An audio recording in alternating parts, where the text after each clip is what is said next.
बिस्मिल्लाहिर्रहमानिर्रहीम। अस्सलाम वालेकुम नाज़रीन, नया टाइम न्यूज़ बुलेटिन में खुश आमदेद। मैं हूँ एहतशाम रहमान। बुलेटिन में सबसे पहले बात करते हैं आज की टॉप स्टोरी से मुतालिक।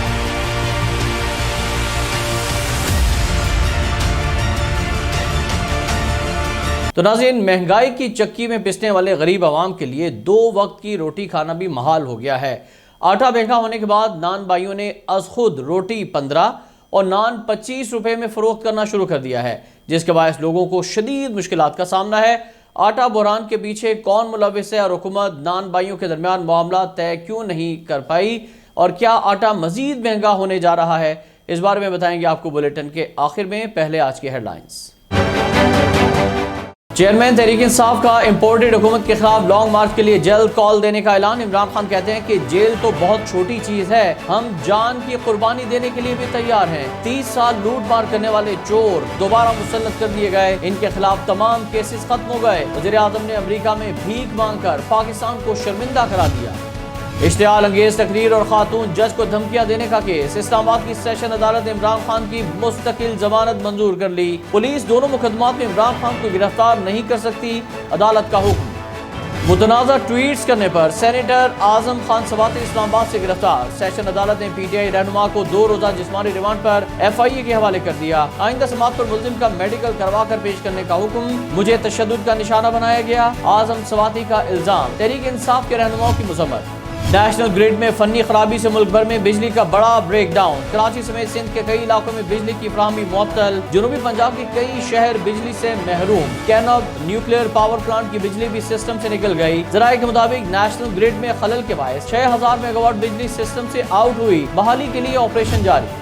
भारत ताकत से कश्मीरियों की आवाज दबाने की कोशिश कर रहा है। मकबूजा कश्मीर में भारतीय मजालिम खत्म होने तक अमन कायम नहीं होगा, वज़ीर आज़म ने आलमी बरादरी पर वाज़ेह कर दिया। शहबाज शरीफ कहते हैं पाकिस्तान अच्छे ताल्लुकात चाहता है, लेकिन इसका इन्हिसार भारत पर है। मौसमियाती तब्दीलियों के बाद सैलाब से 30 अरब डॉलर का नुकसान हुआ। शहबाज शरीफ का काज़ाकिस्तान में सीका सरबराही इजलास से खिताब। हैदराबाद में अलमनाक ट्रैफिक हादसा। मुसाफिर बस में आतिश ज़दगी से 18 अफराद जाँ बहक। मरने वालों में एक ही खानदान के 8 बच्चे शामिल। 20 से ज़ायद जख्मियों को अस्पताल मुंतकिल कर दिया गया। मुतादिद अफराद की हालत तशवीशनाक। वज़ीर आला सिंध ने नोटिस लेकर रिपोर्ट तलब कर ली। गुजरांवाला में मुबैना पुलिस मुकाबलों के दौरान 4 डाकू हलाक। पुलिस गिरफ्तार होने वाले 2 डाकुओं को बरामदगी के लिए ले जा रही थी। GT रोड पर साथियों ने छुड़ाने के लिए हमला कर दिया। फायरिंग से दोनों डाकू मारे गए। भागते हुए हमलावर एबनाबाद पुलिस से भीड़ में हलाक हो गए। पुलिस के मुताबिक मरने वाले डाकू 300 से ज्यादा वारदातों में मतलूब थे। मुल्क भर में डेंगू की बार जारी। 24 घंटों के दौरान पंजाब में मजीद 295 बुखार में मुब्तला हो गए। लाहौर से 127, इस्लामाबाद से 80, रावलपिंडी से 71, जबकि मुल्तान से 27 केसेस सामने आ गए। रवां बरस सिर्फ लाहौर में 4157 केसेस और 13 हलाकतें रिपोर्ट हुई। अमरीकी करेंसी के मुकाबले में रुपए की कदर मुसलसल बेहतर। इंटरबैंक में डॉलर 8 पैसे सस्ता होने के बाद 217 रुपए 80 पैसे का हो गया। ओपन मार्केट में डॉलर की 219 रुपए में फरोख्त जारी।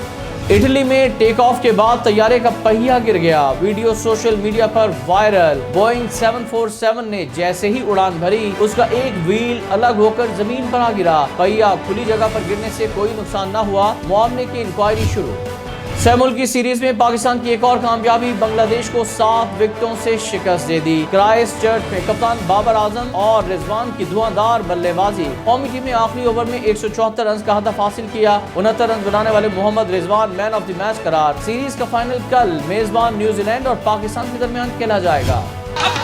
दुनिया मौसीकी के बेताज बादशाह और शहनशाह कव्वाली उस्ताद नुसरत फतेह अली खान की 74वीं सालगिरह आज मनाई जा रही है। अपनी मधुर और जानदार आवाज की बदौलत पूरी दुनिया में नाम बनाया। आवाज में वो जादू जिस पर अंग्रेज भी झूम उठते। फनी खिदमात के एतराफ में हुकूमत ने सदारती अवार्ड बराए हुस्ने कारकर्दगी से नवाजा।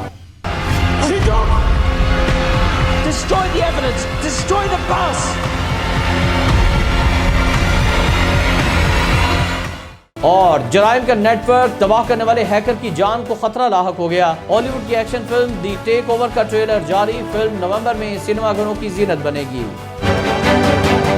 नाज़रीन, हेडलाइंस आपने जानी। अब बात करते हैं आज की टॉप स्टोरी से मुतालिक। आपको खबर दें कि महंगाई की चक्की में पिसने वाले अवाम पर कोई ऐसा दिन नहीं गुजरता जब उन पर कोई आफत नाजिल नहीं होती।